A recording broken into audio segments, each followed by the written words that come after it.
मेरी राजनीतिक सूझबूझ कहती है कि मनरेगा कभी बंद मत करो। आजादी के 60 साल के बाद आपको लोगों को गड्ढे खोदने के लिए भेजना पड़ा।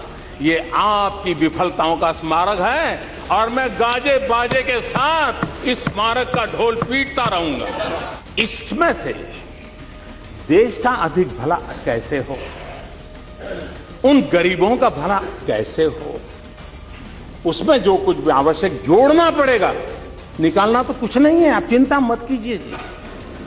जो जोड़ना पड़ेगा जोड़ेंगे। इतने सालों के बाद भी तुम्हें ये गड्ढे खोदने के लिए मजबूर किसने किया है, ये उसको पता रहना चाहिए। और इसलिए ये तो बहुत आवश्यक है। और आपने एक बहुत अच्छा काम किया है कि आप अपने फुटप्रिंट छोड़ के गए हैं ताकि लोगों को पता चले। जब साल 2011-12 में ग्रामीण भारत की 25.7% आबादी गरीबी रेखा के नीचे जीवन जीने को मजबूर थी, यह कांग्रेस की वही नीति थी जिसमें गरीबी हटाओ के नारे तो थे, लेकिन गरीब को हमेशा गरीब बनाए रखने का इंतजाम था। अब इस योजना में हमने जो प्रावधान किया है, कांग्रेस ने तो इस योजना में जो धन की राशि थी वो भी घटाने का पाप किया। ये माननीय अध्यक्ष तो कहते रहे मनरेगा, लेकिन 40,000 करोड़ से घटा के इन्हें बजट का आवंटन कर दिया 33,000 करोड़। ये हाथी के दांत खाने के और दुखाने के और, मुंह में राम बगल में छुरी लेके घूमते हैं। इन्हें मजदूरों को पर्याप्त रोजगार नहीं दिया। लेकिन माननीय अध्यक्ष महोदय, ये नरेंद्र मोदी जी की सरकार थी, 1,11,000 करोड़ रुपया तक हमने मनरेगा पर खत्म खर्च किए। आज मोदी सरकार की नीतियों से तस्वीर पूरी तरह बदल चुकी है। साल 2023-24 के आंकड़े बताते हैं कि देश में गरीबी घटकर सिर्फ 4.86% रह गई है। यह बदलाव भाषणों से नहीं बल्कि जमीन पर काम करने से आया है। नए भारत और नए ग्रामीण भारत की जरूरतों को ध्यान में रखते हुए मोदी सरकार ने विकसित भारत रोजगार और आजीविका गारंटी मिशन ग्रामीण यानी VBG रामजी बिल सामने रखा। विपक्ष इस बिल से इसलिए बौखलाया हुआ है क्योंकि मनरेगा उनके लिए लूट की मशीन बन चुकी थी और अब ये मशीन हमेशा के लिए बंद हो चुकी है। पारदर्शिता, तकनीक और जवाबदेही के इस नए मॉडल में भ्रष्टाचार के लिए कोई जगह नहीं है। अब गांव में सिर्फ गड्ढे खोदने और भरने का खेल नहीं चलेगा। अब जल संरक्षण, सिंचाई की स्थायी व्यवस्था, पक्की सड़कें, सामुदायिक संपत्तियां और ऐसी ग्रामीण अवसंरचना बनेगी जो ग्रामीण भारत की अर्थव्यवस्था को मजबूत करेगी। केंद्र और राज्य सरकार मिलकर इसकी जिम्मेदारी उठाएंगी, जिससे राज्यों की जवाबदेही बढ़ेगी।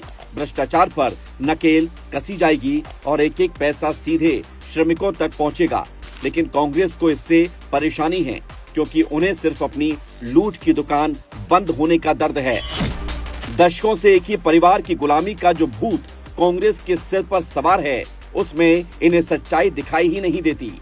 इन्हें ना महात्मा गांधी के आदर्शों से कोई लेना देना है और ना ही गांव गरीब के भविष्य से।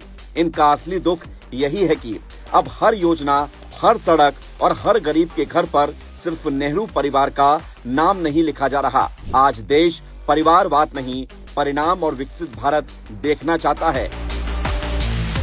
माननीय अध्यक्ष महोदय, 6-7 से 13-14 तक केवल 1660 करोड़ मानव दिवस, श्रम दिवस सृजित हुए, लेकिन नरेंद्र मोदी जी के नेतृत्व में 3210 करोड़ श्रम दिवस सृजित करने का काम किया।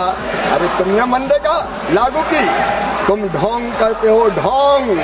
नरेंद्र मोदी जी की सरकार काम करती है।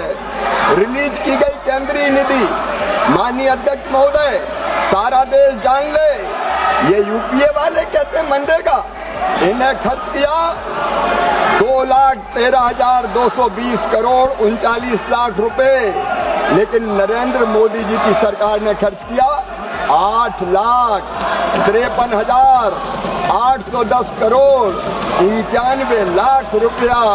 माननीय अध्यक्ष महोदय, ये ढोंग करते हैं, हम काम करने में विश्वास रखते हैं। प्रधानमंत्री नरेंद्र मोदी जी का विजन बिल्कुल साफ है। जब तक गांव विकसित नहीं होंगे, तब तक भारत विकसित नहीं होगा। इसी कड़ी में VBG रामजी बिल ग्रामीण भारत की आजीविका को नई ऊंचाइयों पर ले जाने वाला है। यह योजना सिर्फ मजदूरी की गारंटी नहीं देती, बल्कि सम्मान, स्वावलंबन और स्थायी विकास की गारंटी देती है। इससे पलायन रुकेगा, स्थानीय रोजगार बढ़ेगा और गांव आत्मनिर्भर बनेंगे। अब ग्रामीण परिवारों को 100 नहीं बल्कि 125 दिन के रोजगार की गारंटी मिलेगी। कांग्रेस और भाजपा की सोच में यही फर्क है। कांग्रेस की योजनाएं गरीबी बनाए रखने की गारंटी थी, जबकि मोदी सरकार की योजनाएं गरीबी से मुक्ति, अवसर और सम्मान की गारंटी है। यही है मोदी सरकार का विकसित भारत और यही है ग्रामीण भारत की पक्की गारंटी।